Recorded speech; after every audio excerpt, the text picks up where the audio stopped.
Olá, meus amados. Que a graça e a paz do Senhor Jesus Cristo esteja sobre nós. Hoje, como momento de reflexão, eu quero trazer aqui uma ministração sobre multidão. Lucas narra um fato no seu capítulo 5. Então, é imprescindível que nós possamos ter o entendimento daquilo que Lucas afirma nesse capítulo. Veja bem, e aconteceu que, apertando a multidão para ouvir a palavra de Deus, estava ele junto ao lago de Genezaré, e viu estar 2 barcos junto à praia do lago, e os pescadores, havendo descido deles, estavam lavando as redes. E, entrando num dos barcos, que era o de Simão, pediu-lhe que o afastasse um pouco da terra, e, assentando-se, ensinava do barco a multidão. Lucas, capítulo 5, versículos 1 ao 3. Bom, Lucas começa a narrativa afirmando que a multidão apertava Jesus. Se formos consultar os dicionários da língua portuguesa, iremos encontrar como um dos conceitos da palavra multidão a seguinte ideia: é a parte mais numerosa que compõe um país ou povo. Lucas também destaca que a multidão seguia a Jesus para ouvir seus ensinamentos. Em outras palavras, isso quer dizer que a multidão seguia a Jesus para ouvir os pensamentos divinos. Esse fato ratifica o interesse da multidão para aquilo que Cristo anunciava e apresentava como verdade que liberta. É fácil de perceber que essa multidão era grande, pois Jesus precisou entrar no barco de Simão para assim poder assentar-se, ou seja, estabelecer-se e apresentar tudo aquilo que é a verdade que liberta. Ao transmitir aos ensinamentos sobre a vontade do Pai para essa multidão, o mestre estava doutrinando essa referida multidão sobre aquilo que é a racionalidade de Deus. Jesus estava ensinando a razão de Deus, os pensamentos de Deus, para que pudéssemos ter a vida em abundância. O próprio Jesus se alimentava da palavra que procede da boca de Deus, ou seja, dessa racionalidade que procede da boca do Pai, ou seja, Jesus conhecia a razão divina, a vontade divina. Cristo é e sempre será o Logo de Deus. Ele expressa os pensamentos de Deus. Veja bem, ele, porém, respondendo, disse: está escrito, nem só de pão viverá o homem, mas de toda a palavra que procede da boca de Deus. Mateus, capítulo 4, versículo 4. Jesus disse-lhes: a minha comida é fazer a vontade daquele que me enviou e realizar a sua obra. João, capítulo 4, versículo 34. Quando se realiza a vontade do Pai e se faz a sua obra, se vai ter o benefício garantido da prosperidade divina. Essa prosperidade é abrangente e inclui não apenas prosperidade financeira, mas também prosperidade espiritual e prosperidade relacional. Veja o que Tiago diz: aquele, porém, que atenta bem para a lei perfeita da liberdade e nisso persevera, não sendo ouvinte esquecedício, mas fazedor da obra, esse tal será bem-aventurado no seu feito. Tiago, capítulo 1, versículo 25. Mateus registra que Jesus, ao ensinar, pregava a conversão, ou seja, a transformação, através do evangelho do reino, e também curava todas as enfermidades e moléstias de todos que se apresentavam assim. Veja, e percorria Jesus toda a Galileia, ensinando nas sinagogas e pregando o evangelho do reino e curando todas as enfermidades e moléstias entre o povo. E a sua fama correu por toda a Síria e traziam todos os que padeciam acometidos de várias enfermidades e tormentos, os endemoniados, os lunáticos e os paralíticos, e ele os curava. E seguia-o uma grande multidão da Galileia, de Decápolis, de Jerusalém, da Judéia e de além do Jordão. Mateus, capítulo 4, versículos 23 ao 25. A divulgação do ministério de Jesus se deu dessa forma, e sendo assim, com esse marketing, sua fama percorria para todos os lugares. O Pai nos encaminhou seu Filho não para nos condenar, mas sim para nos salvar. Porque Deus enviou o seu Filho ao mundo não para que condenasse o mundo, mas para que o mundo fosse salvo por ele.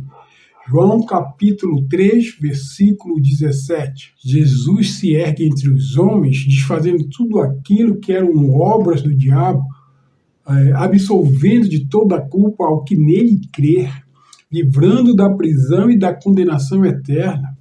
Para isto, o Filho de Deus se manifestou, para desfazer as obras do diabo. 1 João, capítulo 3, versículo 8. Devemos observar que a multidão era ensinada, era convertida e curada de tudo aquilo que era a opressão de Satanás. Essa é a maior comprovação de um Jesus Cristo que salva, que cura e que liberta, se manifestando como o ungido de Deus. Perceba, no Velho Testamento temos um versículo que diz assim: o Espírito do Senhor Deus está sobre mim, porque o Senhor me ungiu para pregar boas novas aos pobres, enviou-me a curar os quebrantados do coração, a proclamar libertação aos cativos e a pôr em liberdade os algemados, a apregoar o ano aceitável do Senhor e o dia da vingança do nosso Deus, a consolar todos os que choram. Isaías, capítulo 61, versículos 1 e 2. No Novo Testamento temos: o Espírito do Senhor é sobre mim, pois que me ungiu para evangelizar os pobres, enviou-me a curar os quebrantados do coração e a pregoar a liberdade aos cativos, a dar vista aos cegos, a pôr em liberdade os oprimidos, a anunciar o ano aceitável do Senhor.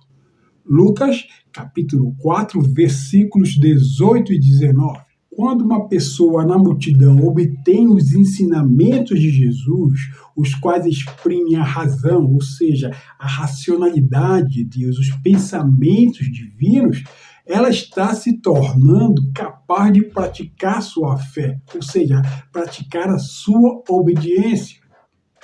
A nossa obediência é a premissa da nossa fé e ela ocorre na observância aos ensinamentos de Jesus.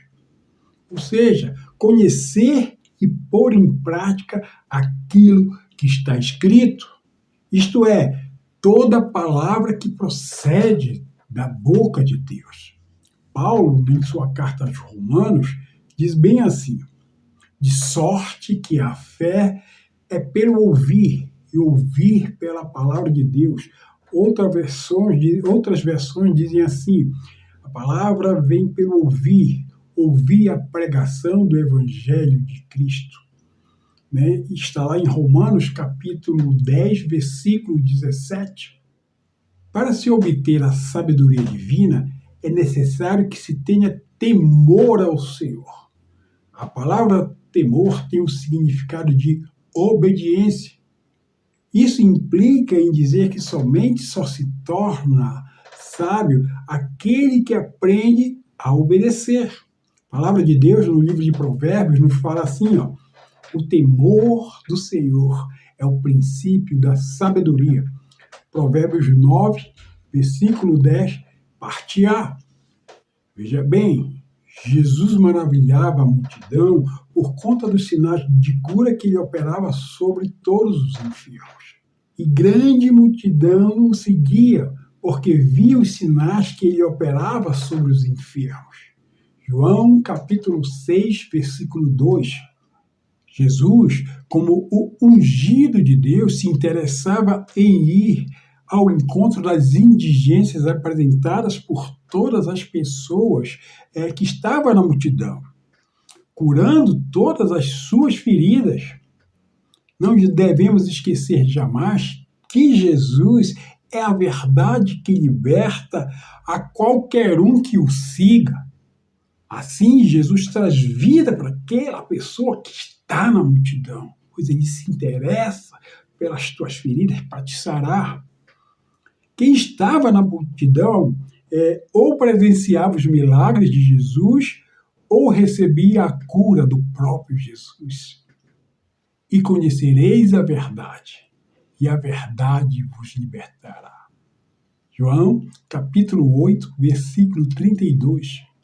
É bem verdade que podemos alçar nossas convicções ao significado da palavra multidão, que se refere como a maior parte de um país ou um povo.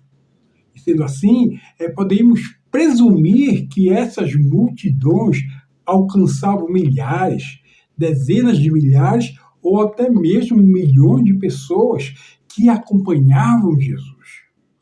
Jesus, ali no meio da multidão, despendia tempo para ensinar sobre aquilo que era a vontade do Pai de curar. Ele falava sobre curar. O Evangelho da cura se refere aos ensinamentos de Jesus, faz parte dos ensinamentos de Jesus. Jesus sabia que o Pai era o Jeová Rafá. No hebraico, este nome significa um dos atributos de Deus. O Deus que cura, o Deus que dá restauração completa ao homem. O Deus que cura a enfermidade, que dá saúde, o Deus que nos dá a vida e a força para vivê-la. Podemos imaginar o alvoroço da multidão quando as pessoas começavam a ser curadas. Imaginemos como seria quando um jovem com transtorno bipolar misto, sendo perfeitamente curado e restaurado, anunciava que havia sido curado por Jesus. Ou um homem que era manco de uma das pernas, capengando através de uma bengala, sendo completamente curado. Ou também poderíamos presenciar um outro homem paralítico havia anos por causa de um acidente com sua motocicleta, sendo curado. E se naquela época existisse cadeira de roda, veríamos aquele homem saindo, andando da sua cadeira de rodas, proclamando: eu vim em busca de milagre e Jesus me deu esse milagre, eu recebi esse milagre. Com certeza, as pessoas que foram curadas podiam perceber que Deus estava lhe dando-lhes um testemunho especial e uma bênção. Uma cura é uma bênção. E para receber qualquer bênção que venha do trono de Deus, do Pai abençoador, eu preciso ter fé. Sem fé é impossível agradar a Deus. Veja bem, Jesus curava muitas pessoas de muletas, outras em cadeira de roda. Vamos supor que naquela época já existisse cadeira de roda, e outras que eram carregadas em seus leitos, e todas elas abandonavam esses instrumentos porque haviam sido curadas. Imagine na praia o quanto de paralíticos com muletas, com cadeira de roda eram curados, jogando para cima. A multidão se maravilhava, a multidão glorificava a Deus e seguia a Jesus. Mas o que eu quero te dizer é que Cristo cura nos dias de hoje. Ele é o mesmo ontem e hoje e eternamente. Hebreus capítulo 13, versículo 8 nos garante isso. Todas as palavras que foram lançadas aqui, todo o entendimento lançado aqui, nessa reflexão sobre multidão, tem como objetivo despertar tua fé para tudo que Deus planejou de redenção através do seu Filho unigênito sendo crucificado em nosso lugar, no teu lugar, no meu lugar, no Calvário, para desfazer todas as obras do diabo. Enfermidade não é obra de Deus, enfermidade é obra satânica. No Pai Nosso oramos assim: que seja feita aqui na terra a tua vontade, assim como é feita no céu. A vontade de Deus é que não tem enfermidade no céu, e lá no céu não tem enfermidade. Amém? Eu quero deixar 4 hashtags, fica a dica para você caminhar nessa parte do Evangelho de cura. Primeiro, desperte a sua fé na cura. Você precisa saber que por onde Jesus passou, ele saiu curando a todos, ele foi obediente até a morte de cruz, ele foi obediente à vontade do Pai. A comida dele era fazer a vontade daquele que o enviou. Então, Jesus estava demonstrando que a vontade de Deus é curar todos. Jesus só não conseguiu curar quando se teve incredulidade. Pense nisso. Você não pode orar jamais dizendo: Pai, se for a tua vontade. Você tem que falar sabendo da vontade de Deus. Senhor, a tua vontade é curar. Eu peço o benefício da cura. E haja com fé naquilo que está escrito. Segundo hashtag, reconheça a obra redentora de Cristo na cruz. Jeová Rafá é um dos 7 nomes de um Deus redentor que Cristo trouxe para nós na sua cruz. Assim como ele trouxe salvação, ele trouxe a Jeová Rafá. Jesus tomou sobre si todas as minhas enfermidades, todas as nossas enfermidades, pelas pisaduras do seu corpo fomos sarados. Não seremos, fomos. Ali, Jesus apresenta um Deus redentor, Jeová Rafá. Lembre, Jeová Rafá é o Deus que cura. Terceiro hashtag, fica a dica, admita a verdade do que está escrito. O homem não se alimenta apenas de pão, mas de toda a palavra que procede da boca de Deus, toda a palavra que está escrito. Quarta hashtag, alimente sua fé através da palavra que procede da boca de Deus, pois essa palavra vai trazer fé. A fé vem pelo ouvir e ouvir da palavra de Deus. Tá bom? Pense nisso. Que Jesus te abençoe.